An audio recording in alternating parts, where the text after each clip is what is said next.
Anyway, let's quickly talk about Starlight. At the School of Friendship, Twilight continues to freak out as Starlight attempts to comfort her. And though she's not in this episode long, Starlight's characterization is well done, knowing how to bring Twilight out of her meltdown by bringing up her own previous insecurities that happened to her with the school. Isn't it great how she seems to compliment Twilight in her own way with her own insecurities? It's so satisfying. Sombra invades the Crystal Empire. Hold it! So it seems Sombra's conquering of Equestria has begun, and wait, isn't the Crystal Heart supposed to be keeping evil forces at bay with the Crystal Pony's will and strength powering it? Also, another complaint I have is just how rushed it was taken over. I mean, we went from controlling 4 guards to one cut later, the whole Crystal Army! Shining and Cadence didn't even get an offense in. I know this is all to set up the main 6 to show off their power, defeating him with the magic of friendship, but you had to bring down the rulers of the Crystal Empire to do it? It just felt like they were thrown under the bus for the plot. Anyway, the girls arrive and finish off Sombra.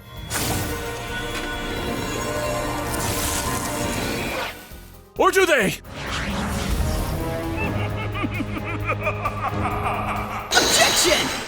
Well, yes, I could agree the characters were thrown under the bus. I would argue that in order to fit in what they could in the short amount of time, the writers had to take steps to keep the story going. They did do a few things right, such as the Crystal Guards stepping up to the plate to defend the Empire, though quickly overpowered to say the least, but hey, at least they tried, right, Firebrand?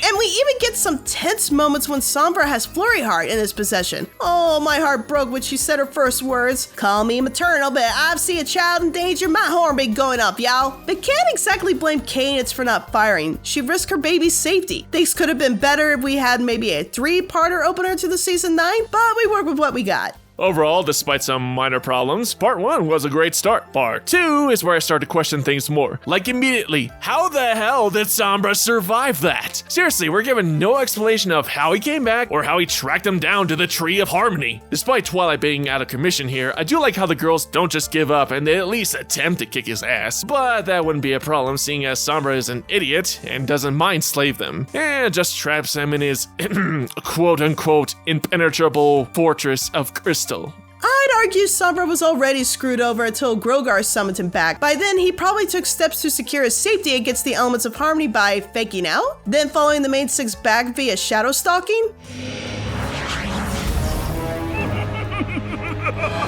Fool you! But I like how every pony else, except Twilight, tried to give it their all to challenge Sombra without the elements, because by comparing the group to Twilight, she was already having half a mind of giving up, showing just how frail she truly is as a ruler. Kinda gives off the feeling to us, the audience, of how dire the situation really is. And I like that. It adds suspense. Sombra continues his attack across Equestria. Hold it!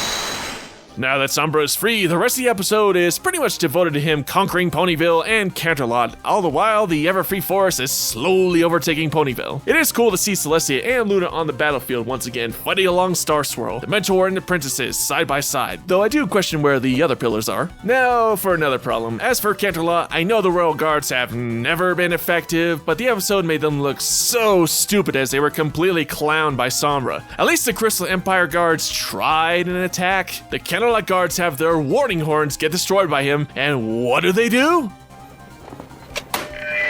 Nothing.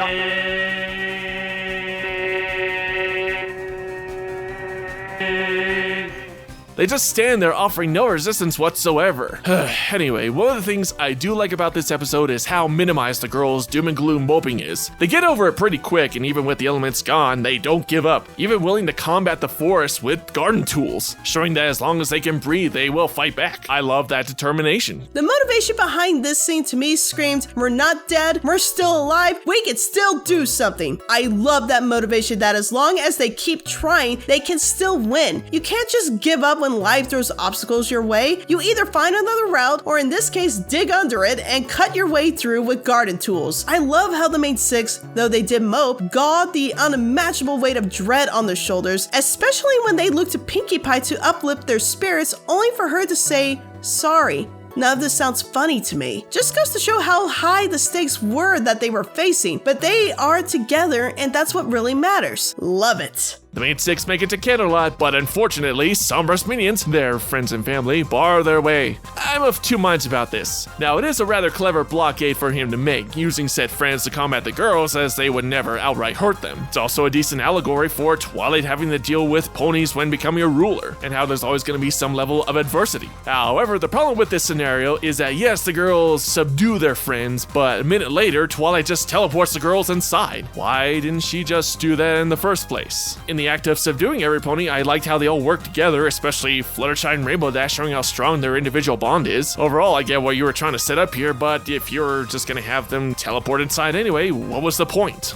Hey, maybe they could have used that time to have Cadence's shiny armor not look so bad by standing up to assist them? Oof. Burn. Hey, I found the time they could have been using instead. What can I say except you're welcome? On to the final confrontation with Sombra, and I love how Discord just utterly decimates his dark magic. And even though it's obvious he's faking, he does deliver a rather emotional speech. Though why the girls needed this reminder when they know their true power already, it feels a little redundant. Though it does lead to a rather graphic destruction of his body.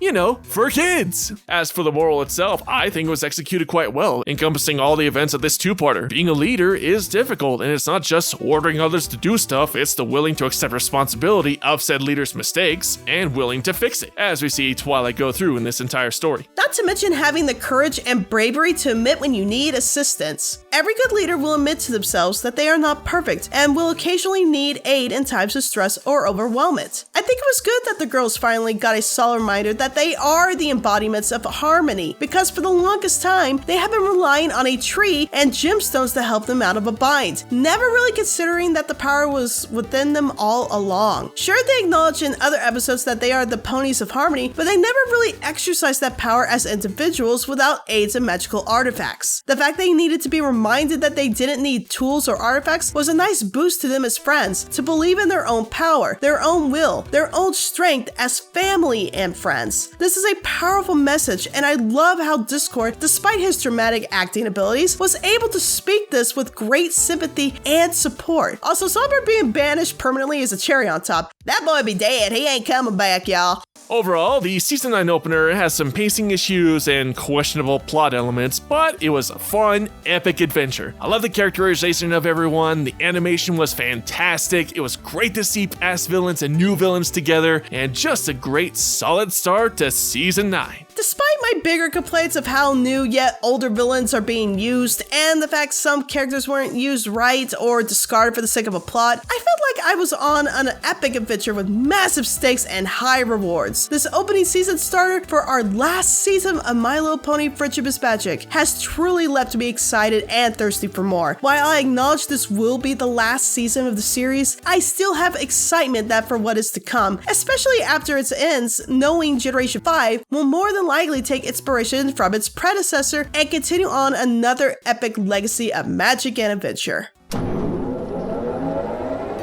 Seems the teleporter is ready to go. Yay, I get to go back to my hubby and tweak, though I admit this was fun. We do great together. We sure do. There's one thing we need to do first. What's that? Dance party! Woo! Whatever. Woo!